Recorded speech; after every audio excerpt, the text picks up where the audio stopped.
Hey guys, welcome to my channel.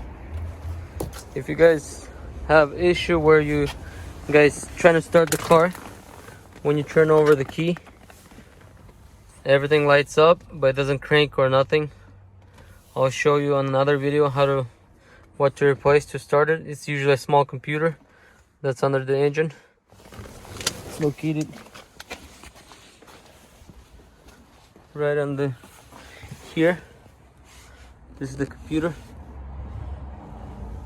but once you install it, you have to reset it as well in the car. Like turn it on, turn it off 3 times.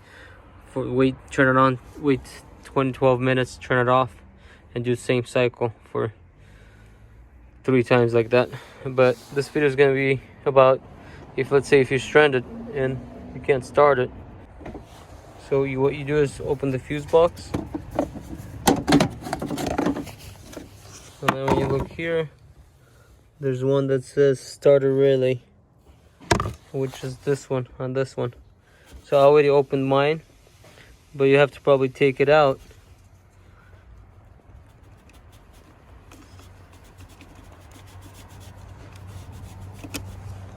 It's like this, it has a cover.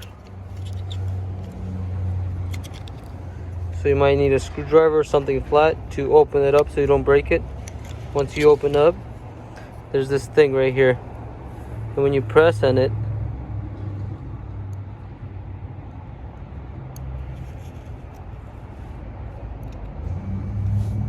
that's how you can start it if you have that issue. But all you do is just open this, plug it in,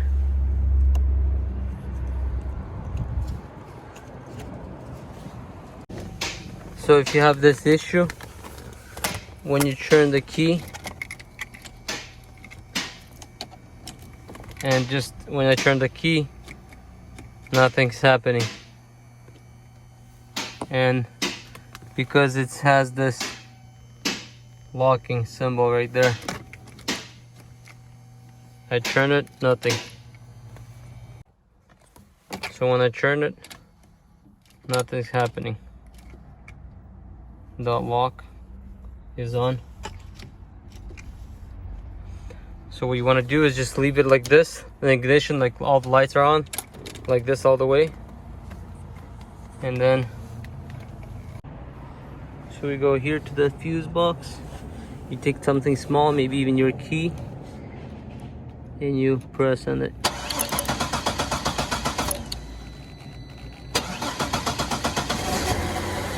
And it starts the car. You'll be able to drive, but not once you turn it off. Same thing's gonna happen. That's for emergency, just to get home.